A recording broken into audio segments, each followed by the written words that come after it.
Bentar ya. Oke. Ya, kita hari ini akan membahas satu nabi ya, yang bernama Yeremia.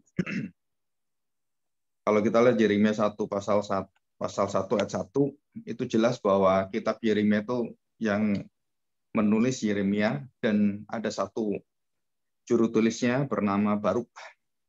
Dan Yeremia itu dari Anatot. Anatot itu satu tempat yang dikhususkan kayak sekolah teologi ya, tapi bukan kantor bentuk gedung, tetapi itu satu wilayah besar ya.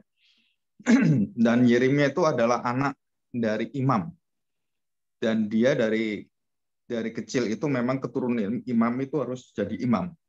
Yang laki-laki semua harus jadi imam. Itu persyaratan bangsa Israel. Nah, kita belajar dari nabi yang sangat berat dalam perjuangan hidupnya, dan di mulut Yeremia lah keluar satu nubuatan tentang perjanjian baru, tentang Kristus sebagai tunas, dan juga Yesaya juga mengatakan itu. Jadi Yeremia ini satu nabi yang sangat lembut hatinya, yang sangat atosnya itu, passionnya itu sangat besar sekali. Tetapi dia malah dibawa oleh Tuhan dalam satu kenyataan bahwa bangsa Israel yang disebut oleh Yeremia itu putri Zion atau putri Yerusalem, itu begitu menyakiti hati Tuhan. Dan begitu menyakiti hati Tuhan itu, bukan hanya hati Tuhan yang disakiti, tetapi juga hati dari Yeremia. Dan sikap mereka terhadap Yeremia itu adalah sikap mereka menolak Tuhan. Jadi perjalanan hidup Yeremia itu adalah perjalanan bagaimana dia menghadirkan hati Tuhan, bagaimana dia menghadirkan berita-berita yang akan diterima bangsa Israel karena mereka meninggalkan Tuhan. Nah, sebelum kita masuk dalam pembahasan Yeremia pasal 31 dan 32, kita akan masuk dalam doa dan kita mohon pertolongan Tuhan. Mari kita berdoa. Kami percaya dalam situasi yang sulit, dalam kondisi sungguh-sungguh kami melihat bahwa hati manusia terus-menerus semakin dalam dan semakin jauh meninggalkan Tuhan. Bukan hanya karena pengaruh dari luar, tetapi juga karena ada hati yang belum diubahkan, hati yang belum menemukan akan hidup di dalam Tuhan, sehingga semua dipikir dengan pikiran sendiri, sehingga perasaan, pengalaman menjadi ukuran yang sangat kuat sekali, menjadi standar nilai apapun, dan khususnya dalam hal rohani. Sehingga kami tidak bisa melihat lagi apa yang diminta oleh Tuhan. Walaupun kami sudah jauh melangkah dari Tuhan, zaman ini sudah semakin begitu masuk dalam kekelaman, dan juga masuk di dalam hati yang memberontak pada Tuhan, dan khususnya gereja-gereja Tuhan, umat Tuhan dan jemaat Tuhan. Mereka tidak merasakan itu, bahkan mereka menuntut Tuhan, supaya Tuhan selalu baik, karena mereka percaya bahwa mereka percaya pada Yesus, percaya kepada Tuhan Bapa, dan percaya kepada Roh Kudus. Sehingga dengan demikian, dengan iman inilah mereka menuntut Tuhan untuk selalu memberkati, untuk selalu memperhatikan, walaupun dosa mereka begitu bejat sekali, begitu menjijikan. Tetapi mereka tetap bahwa kami adalah umat pilihan Tuhan. Jadi bagaimanapun Tuhan akan mengasihi kami. Jadi walaupun kami jahat, sejahat apapun, Tuhan akan mengasihi kami. Nah, disinilah kami akan belajar, Bapa, betapa hatimu begitu murah, begitu penuh dengan belas kasihan, sehingga kami mau melihat akan kekuatan kasih setia Tuhan yang sejajar, yang serasi dengan keadilan Tuhan. Terima kasih Tuhan, kami serahkan hati kami siap untuk mendengarkan firman-Mu. Di dalam nama Tuhan Yesus, kami serahkan doa kami. Amin. Ya, kita akan membaca pasal 32 dulu. Dosa bangsa Israel itu apa? Ya. Pasal 32 ayat yang 26 sampai ke bawah saya bacakan ya. Pasal 32 ayat 26. Firman Tuhan datang kepada Yeremia, bunyinya. Jadi ada firman yang datang melalui firman yang didengar oleh Yeremia. Demikian bunyi firman Tuhan. 27. Sesungguhnya akulah Tuhan, akulah Yahweh, Allah segala makhluk, adakah sesuatu apapun yang mustahil untukku? Sebab itu beginilah firman Tuhan, sesungguhnya aku berikan kota ini ke dalam tangan orang-orang Kastim dan ke dalam tangan Nebukadnezar. Jadi Kastim dan Nebukadnezar, Raja Babel. Dan ia akan merebutnya. Jadi Nebukadnezar itu bisa mengambil Yerusalem dan membawa pemuda-pemuda Yerusalem itu atau Yahudi dan Israel itu dibawa oleh Nebukadnezar. Itu bukan karena kekuatan Nebukadnezar, tapi itu adalah Tuhan yang serahkan kepada Nebukadnezar. Dan ini raja yang sangat kejam sekali, yang kuasanya itu besar sekali, dan hampir seluruh pada zaman itu hampir setengah bumi ini, setengah dunia itu dikuasai oleh dia. Selanjutnya ayat 29. Orang-orang Kastim yang memerangi kota ini akan datang membakarnya.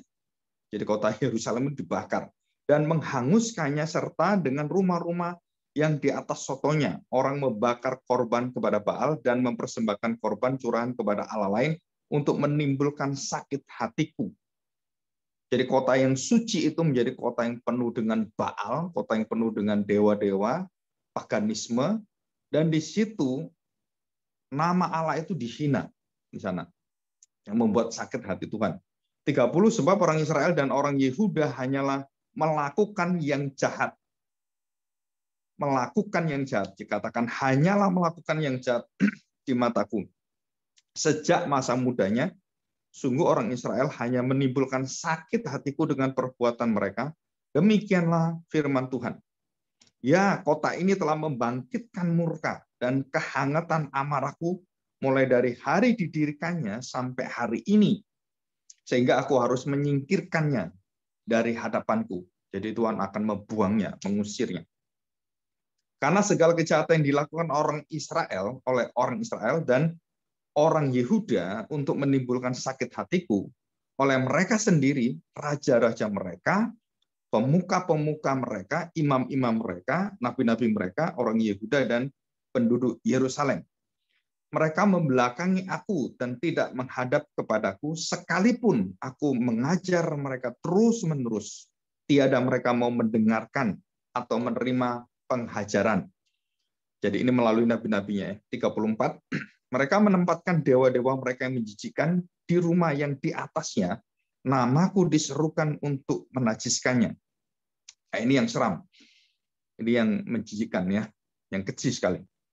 Mereka mendirikan bukit-bukit pengorbanan untuk Baal di lembah Hinom.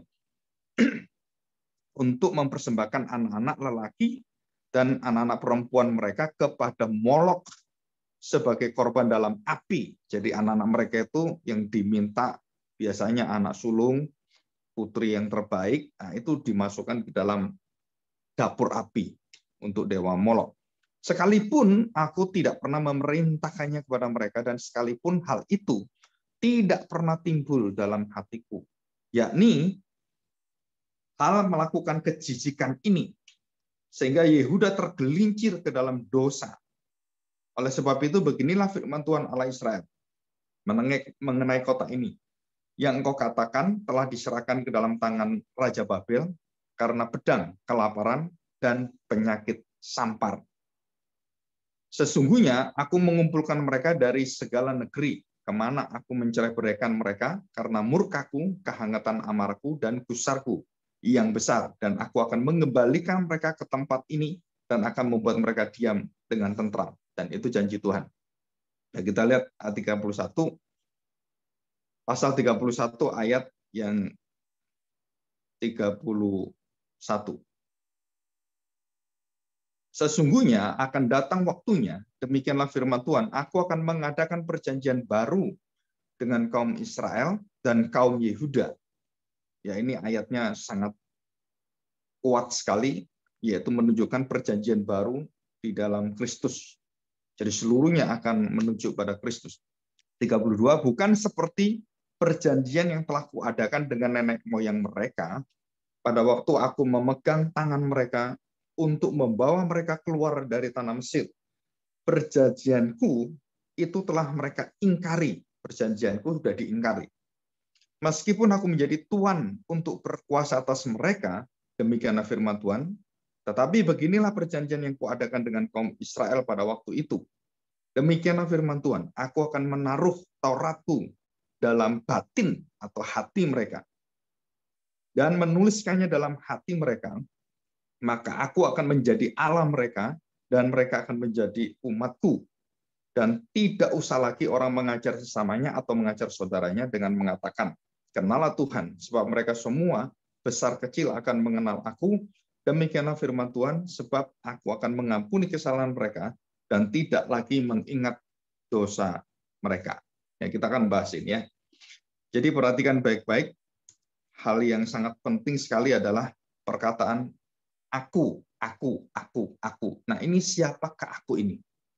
Yang menentukan segala-galanya dan yang berkuasa berdaulat untuk membangun atau merobohkan. Jadi menanam atau mencabut. Dan itu perkataan yang dibawa oleh Yeremia bahwa dia akan datang sebagai wakil Tuhan untuk menghancurkan atau membangun. Jadi untuk membuang atau untuk memulihkan.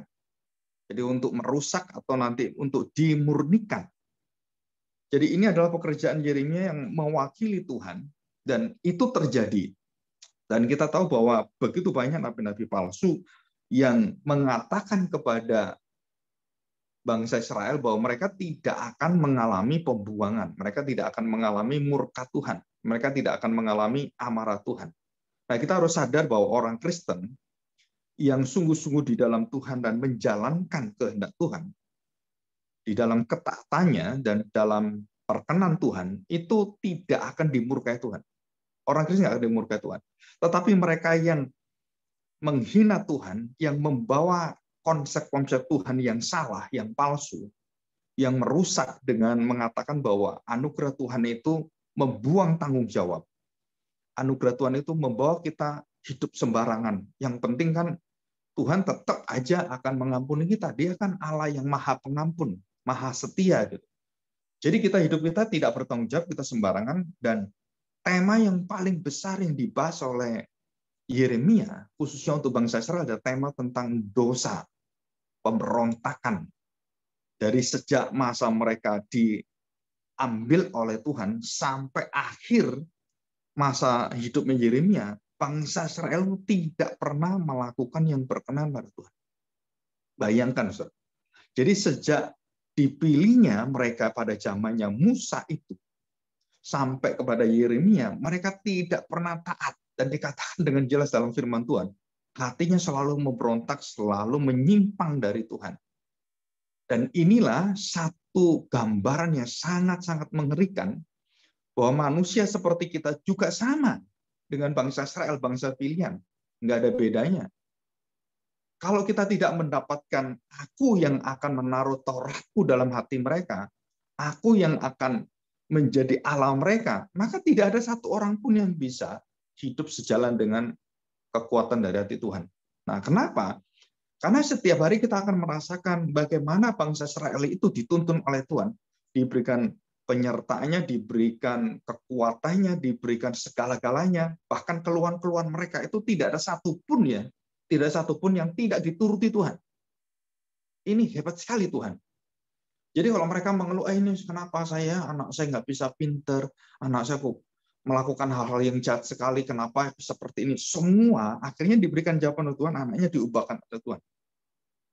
Dan hidupnya betul-betul lurus di hadapan segala sesuatu, dan apa yang diminta itu keluhan-keluhan, minta roti dikasih, minta ikan dikasih, minta daging dikasih, makanan dikasih, air dikasih, semuanya, perlindungan dikasih, dan keamanan dikasih, dan semua segala-galanya dikasih Tuhan. Apakah hal ini membuat mereka akhirnya semakin dekat dengan Tuhan, semakin mengasihi Tuhan? Jawabannya adalah tidak.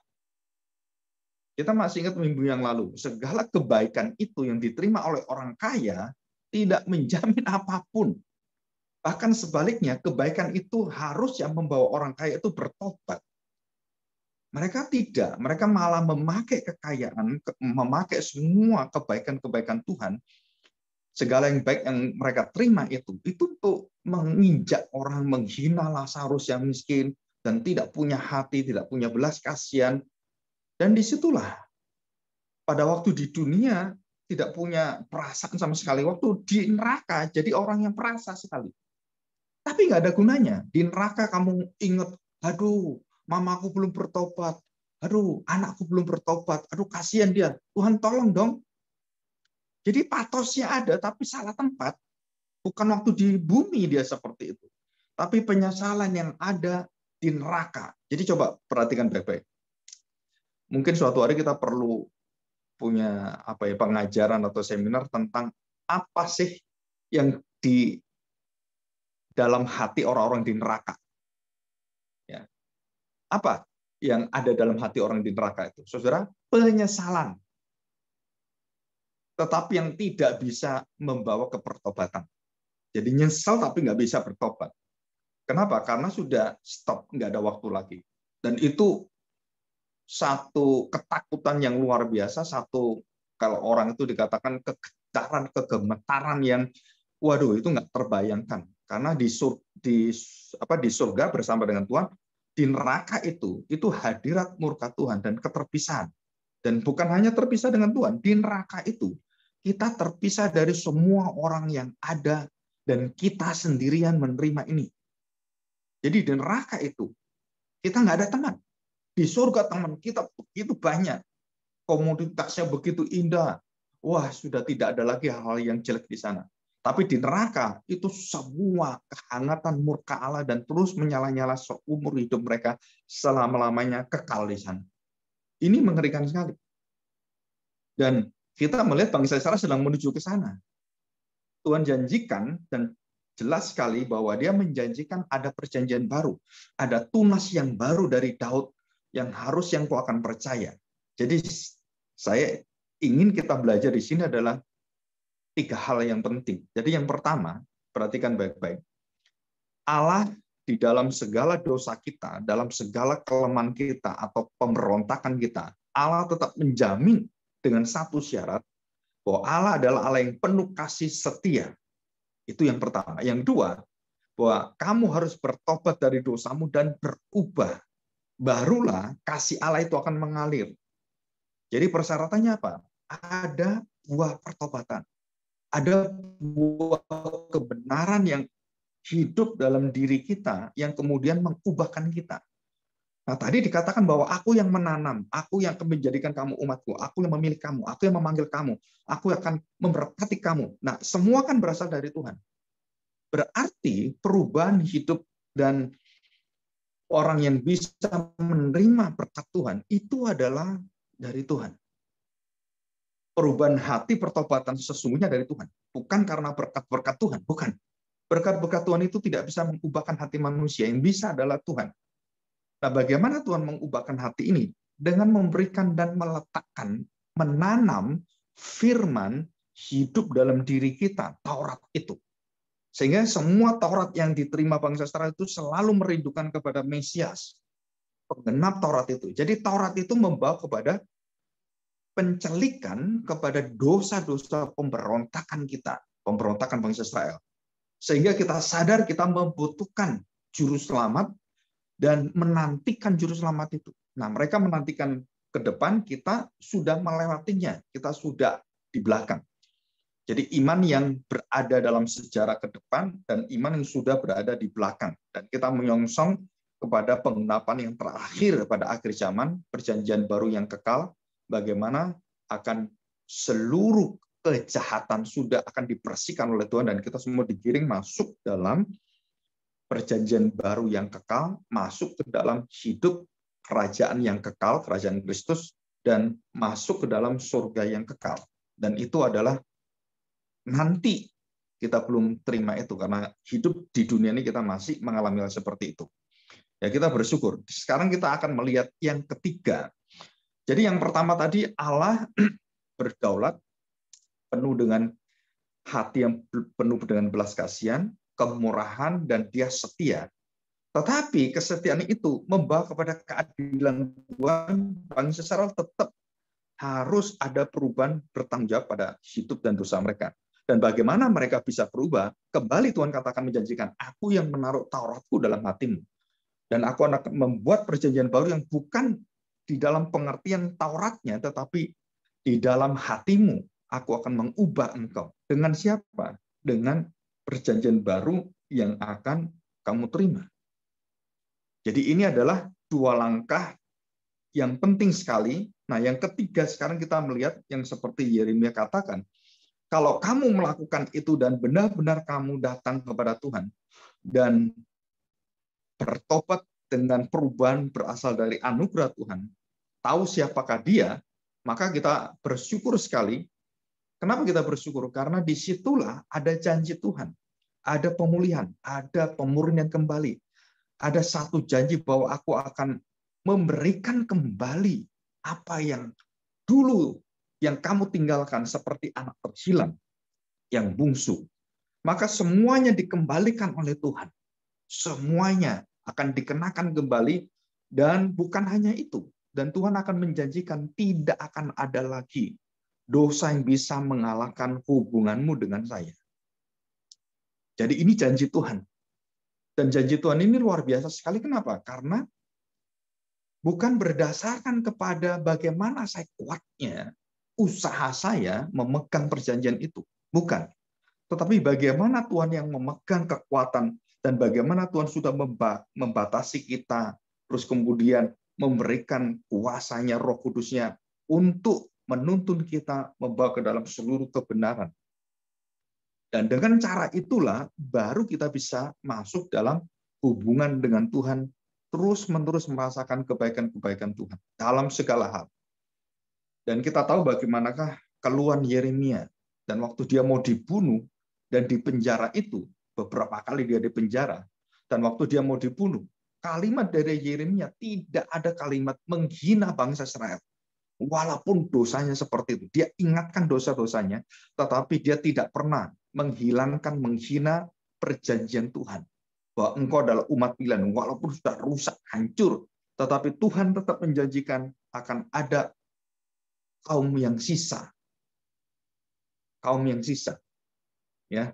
Nah, kaum yang sisa inilah yang kemudian kita tahu bahwa ini adalah keluarga Yusuf, Maria, keluarga Elizabeth, Zakaria, orang-orang yang ada di Israel, dan juga orang-orang yang berdoa seperti Hana, Simeon, semuanya. Itu kaum sisa yang ada, dan tidak banyak. Berapa jumlahnya kita nggak tahu. Itu sangat kecil sekali. Tapi mereka setia menunggu Mesias. Dan kita sekarang sudah menerima Mesias. Harusnya sukacita kita waktu mengiringi Tuhan, tidak ada yang bisa menghalang kita kepada hadirat Tuhan, apapun. Jadi kita harus berkonsentrasi kembali, memusatkan hidup kembali kepada apa? Keindahan perjanjian Tuhan, jaminan perjanjian Tuhan. Bagaimana dengan dosa, bagaimana dengan kelemahan kita, bagaimana dengan sukacita kita akan bersama dengan Tuhan, bagaimana kita akan dituntun oleh Tuhan, dan bagaimana seluruh hidup kita akan dijamin oleh Tuhan bahwa sekalipun sakit, penyakit, dosa, bahkan sampai maut, tidak akan bisa memisahkan kita dari kasih Tuhan. Jadi, jangankan sakit penyakit, kematian dan maut itu sudah dikalahkan Tuhan. Ini yang membuat kita harusnya semakin sadar dan semakin melayani Tuhan dengan sungguh-sungguh gitu. Dengan hati yang bertekad dan bukan hanya semangat ya, tapi satu holy enthusiasm. Jadi satu antusias yang begitu kudus di hadapan Tuhan. Jadi kita selalu mengingat dan mendahulukan apa yang Tuhan mau, apa yang Tuhan kenal. Baik dalam hidup saya, baik di dalam hidup keluarga saya, dalam segala pekerjaan saya, dalam masa depan saya, apa yang Tuhan inginkan, yang paling Tuhan kenal itu apa. Nah, jangan sampai kita menjadi bangsa Israel. Kita dilimpahi dengan segala kebaikan, kita sudah lupa kepada apa yang diinginkan Tuhan. Kalau kita melayani Tuhan dalam bidang apapun, di dalam kepercayaan Tuhan berikan pada kita, nah coba kita teliti hati kita. Timothy Keller, Profesor Timothy Keller, satu hamba Tuhan yang sudah pensiun, yang sudah menuliskan banyak buku yang indah sekali, bagus sekali, dia berkata begini, segala sesuatu yang menyita hidupmu dan menyita perhatian semua, dan sampai apapun dia katakan, yang sampai kamu nggak bisa lagi untuk menahan itu adalah berhala. Jadi kalau kita ngomong adalah ketagihan hal sesuatu dalam apapun. Jadi mau orang seneng dengan kenikmatan dunia digital gitu kan, atau kenikmatan dengan profit atau keuntungan, kenikmatan dengan kebaikan orang, kenikmatan dengan waktu ngobrol, dan kita lupa segala sesuatu, itu semua adalah berhala sebenarnya. Jadi kita dengan bangsa Israel sekarang sebenarnya kalau kita lihat nggak ada bedanya. Kalau bukan Tuhan yang menanam, kita nggak akan sadar ini. Nah, begitu kita sadar, kita tiap hari harus berdoa, Tuhan, kuduskan waktu saya, kuduskan seluruh tangan saya, hidup saya, kuduskan anak-anak saya, kuduskan seluruh keluarga saya, kuduskan pikiran-pikiran kami di masa depan. Supaya kami tidak melenceng dan sangat mengerikan kalau sampai Tuhan buang kami. Dan kita berdoa di hadapan Tuhan, Tuhan tolong kami. Ya, mari kita berdoa. Bapa yang baik, kami bersyukur di hadapan karena Engkau terus menyatakan barang siapa yang berseru dengan percaya sungguh-sungguh dalam hatinya dan mau berjalan menjadi orang-orang yang penurut firman Tuhan dan selalu mendahulukan Tuhan dalam segala hal, maka kami percaya Tuhan, tidak ada murka di hadapan kami, tidak ada kutukan di hadapan kami. Yang ada adalah hadirat Tuhan yang sangat indah dalam segala hal. Tuhan, kami percaya Tuhan sudah menyediakan hati begitu penuh dengan pengertian melebihi daripada segala kelemahan dan kegelapan hidup kami. Tuhan, kami percaya jika bukan karena kesetiaan-Mu, bukan karena kekudusan dan juga bukan karena kebaikan kemurahan-Mu, kami sungguh sudah berada di dalam gantungan dan kami akan dilepaskan masuk dalam api neraka. Tetapi hari ini Tuhan, kami percaya bahwa harapan itu masih ada. Dan Tuhan memberikan kepada kami satu tanggung jawab. Bukan hanya memberikan tanggung jawab, Tuhan juga menyertai kami bisa bertanggung jawab. Bisa melakukan apa yang Tuhan perintahkan. Karena bukan usaha kami. Kekuatan berasal daripada roh Tuhan dan firman membuat kami bisa menerima ini semua. Terima kasih Bapa. Kami serahkan hati kami, berkatilah pokok-pokok doa kami akan kami doakan hari ini. Di dalam nama Tuhan Yesus, kami serahkan doa kami. Amin. Silakan Yutina.